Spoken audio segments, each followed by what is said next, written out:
প্রিয় দর্শক শ্রোতা, আসসালামু আলাইকুম। ট্যাক্স ক্লিনিকের নতুন একটি ভিডিওতে আপনাদের সবাইকে স্বাগত। আজকে আমরা আলোচনা করব কর অব্যাহতি ও কর মুক্ত আয় বিষয় সম্পর্কে। অধিকাংশ করদাতা মনে করেন কর অব্যাহতি ও কর মুক্ত আয় বিষয়টি এক। আসলে কিন্তু ব্যাপারটি তেমন নয়। এই দুটি বিষয়ের মধ্যে অনেক পার্থক্য রয়েছে। তো চলুন দেখে নেওয়া যাক কর অব্যাহতি ও কর মুক্ত আয় বিষয়টি আসলে কি। প্রথমে আমরা আলোচনা করব কর অব্যাহতি সম্পর্কে। আইনে বলা হচ্ছে কর অব্যাহতি অর্থ কোনো ব্যক্তিকে বিশেষ কোনো সুবিধা প্রদানের মাধ্যমে প্রযোজ্য কর দায় হতে আংশিকভাবে কিংবা সম্পূর্ণরূপে মুক্তি দেওয়া। অর্থাৎ কোনো করদাতাকে বিশেষ কোনো সুবিধা দেওয়ার মাধ্যমে তাকে আংশিকভাবে বা সম্পূর্ণরূপে দায় থেকে মুক্তি দেওয়াটাই হলো কর অব্যাহতি। তো এই বিশেষ সুবিধাগুলো হলো কর রেয়াত বা ট্যাক্স রিবেট, কর অবকাশ বা ট্যাক্স হলিডে, হ্রাসকৃত হারে কর পরিশোধ সুবিধা বা স্বল্প হারে কর প্রদান, মোট আয় পরিগণনা হইতে আয়ের কোনো অংশ বাদ দেওয়া। এই চারটি বিষয় কর অব্যাহতির মধ্যে অন্তর্ভুক্ত রয়েছে। তো আমরা ছোট করে এই বিষয়গুলো সম্পর্কে একটু ধারণা নিয়ে নিই। কর রেয়াত বা ট্যাক্স রিবেট, এই বিষয় সম্পর্কে অধিকাংশ করদাতার কম বেশি ধারণা রয়েছে। আপনারা জানেন যে কোনো ব্যক্তি করদাতা সরকার নির্ধারিত কোনো নির্দিষ্ট খাতে বিনিয়োগ বা দান করলে বছর শেষে তার বিনিয়োগের উপরে 15% ট্যাক্স রিবেট একটা পাওয়ার সুযোগ থাকে। তো এটি হচ্ছে কর রেয়াত বা ট্যাক্স রিবেট। এরপরে রয়েছে কর অবকাশ বা ট্যাক্স হলিডে। কর অবকাশ হলো কর মওকুফ করা।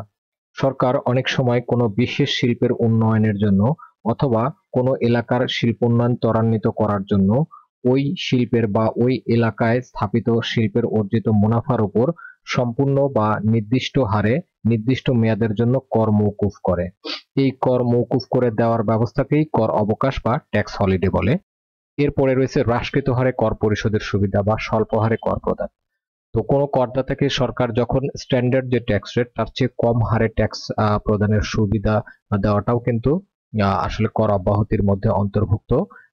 উদাহরণ হিসেবে বলা যেতে পারে যে মৎস্য চাষের আয়ের উপরে একসময় স্বল্প হারে কর প্রদান করার সুবিধা ছিল, যদিও সেটি বর্তমানে বন্ধ করে দেওয়া হয়েছে।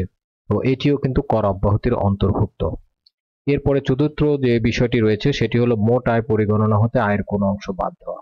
অর্থাৎ কোনো করদাতার ট্যাক্সেবল ইনকাম নির্ণয়ের সময় তার মোট আয়ের যে অংশটি শুরুতেই বাদ দিয়ে দেওয়া হয় সেটিও কিন্তু কর অব্যাহতির অংশ।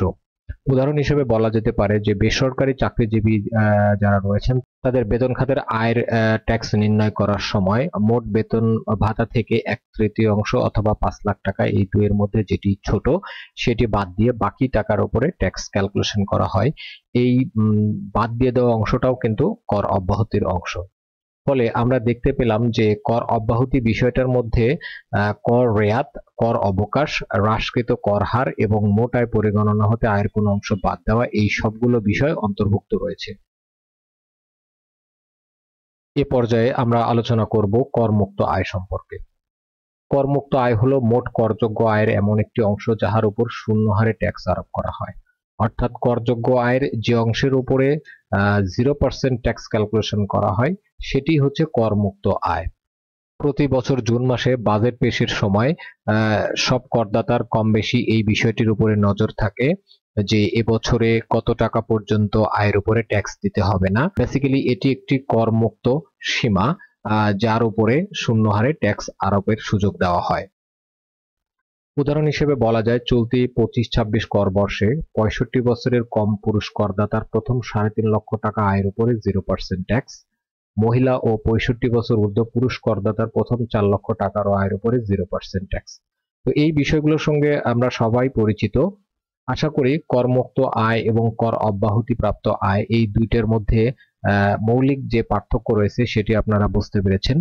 তো আমাদের ভিডিও যদি আপনাদের ভালো লাগে তাহলে অবশ্যই শেয়ার করে অন্যদের দেখার সুযোগ করে দিবেন এবং আগামীতে আমাদের ভিডিও পেতে অবশ্যই আমাদের ফেসবুক পেজটি ফলো করবেন এবং আমাদের ইউটিউব চ্যানেলটি সাবস্ক্রাইব করবেন। আগামীতে আবার নতুন ভিডিও আনার প্রত্যাশায় আজকে শেষ করছি। আল্লাহ হাফেজ।